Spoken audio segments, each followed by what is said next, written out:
Welcome back to Little House on Laurel. I'm going to take you along today as I make Snickerdoodle sourdough cookies. These are delicious, chewy, spiced cookies with a hint of vanilla and a slight tang from the sourdough. They are super easy to make and they use simple ingredients that you probably already have on hand in your pantry. According to my husband, these are the best Snickerdoodle sourdough cookies. And in fact, he says they're the best Snickerdoodle cookies ever, and he is a top fan of Snickerdoodle cookies. But that's the beauty of baking with sourdough. Sourdough just adds a depth of flavor that you can't replicate in any other way. Snickerdoodles are known as being soft cookies with a chewy texture, and these cookies won't disappoint. You will find this Snickerdoodle sourdough recipe to be the perfect balance between a chewy exterior with crisp edges and a soft center. What you'll like about these Snickerdoodle sourdough cookies is that you can make this with either active sourdough starter if you want, or you can just use sourdough discard that you've just pulled out of the fridge or was sitting on your counter unfed. It doesn't matter, it doesn't need the boost of the active sourdough because it uses baking powder and baking soda. Because this Snickerdoodle recipe uses simple ingredients and an easy process, these can be ready for the oven in 20 minutes or less, which means you can whip them up for after-school snacks or a last-minute dessert just because. These Snickerdoodles don't use cream of tartar, which is something that most Snickerdoodle cookies do have. This actually happened out of necessity because I went to make this recipe for the first time and I realized I didn't have enough cream of tartar. So instead, this recipe uses baking powder and baking soda. If you would like to long ferment these Snickerdoodles for the health benefits, you'll follow the same steps that I will show you soon.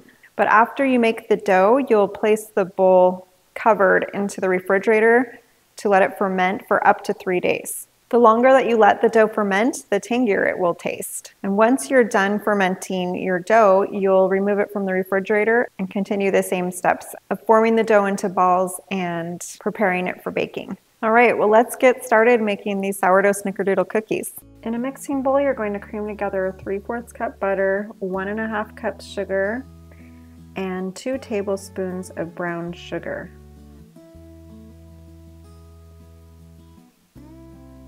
And I'm just packing the brown sugar.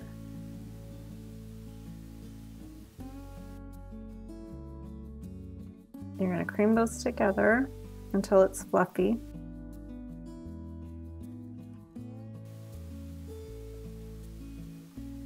And then to the butter mixture, you're going to add 1/2 cup of sourdough starter discard.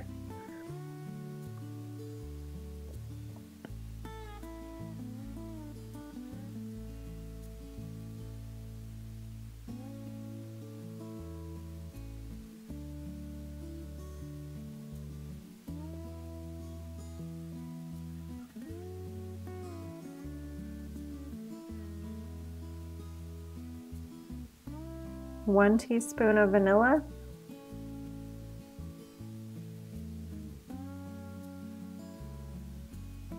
and 1 large egg.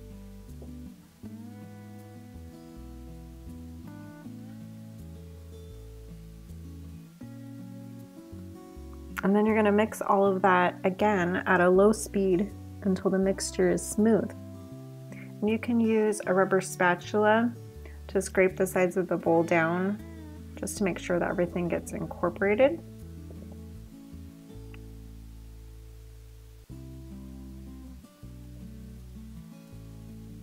Now in a medium bowl, you're going to add the dry ingredients and mix those together. So you'll do 2½ cups of flour,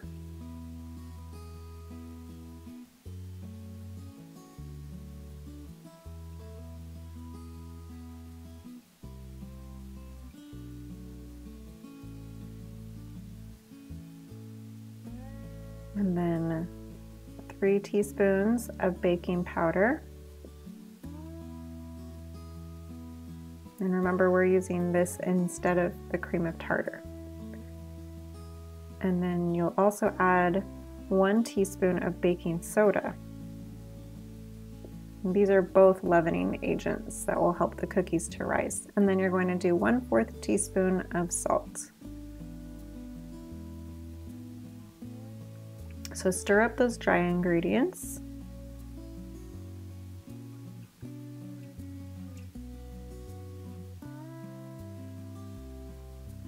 You can whisk it or whatever you want. Just get everything incorporated before you add it to the stand mixer.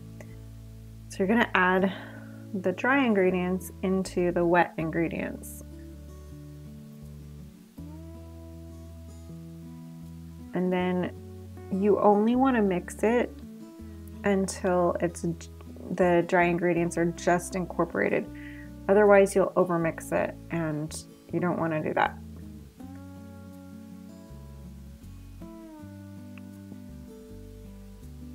And you will need to scrape down the sides of the bowl again once in a while, just to make sure that all the flour is getting incorporated.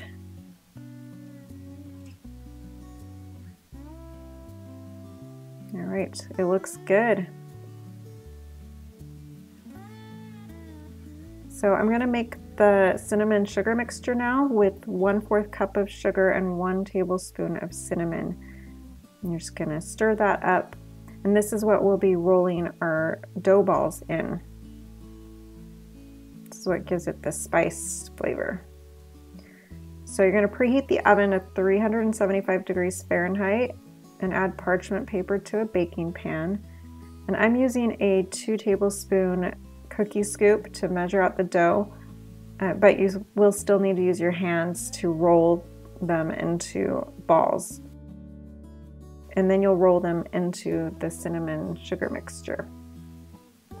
And you're just gonna repeat until you fill your tray. I put these a couple of inches apart so you can fit a dozen on a pan.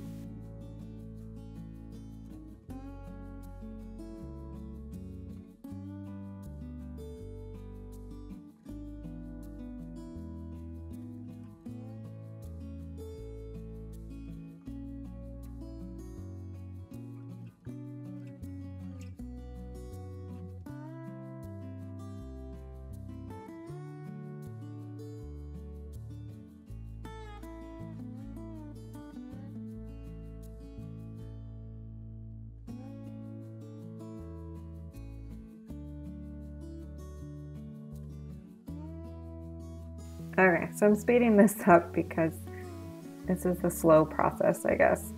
So I did want to talk about storage a little bit. You can keep these at room temperature for about 3 days, and then otherwise you want to freeze them, and you can also freeze the dough balls, which I do by getting the balls all ready and then freezing them on the sheet pan and then putting the dough balls into a Ziploc bag until I'm ready to bake them. So now I'm putting the dough into the oven, and I baked it for 10 minutes, so somewhere around 9 to 11 minutes. And they are baked to perfection. I hope you make these cookies and enjoy them just as much as we do. I will have the printable recipe on my blog, which will be linked in the description box. Please feel free to leave me a comment and let me know if you enjoyed them. Subscribe to my YouTube channel where I create new content every week on farm fresh recipes and simple living ideas to help you on your journey to a healthy and happy home. I'll see you later.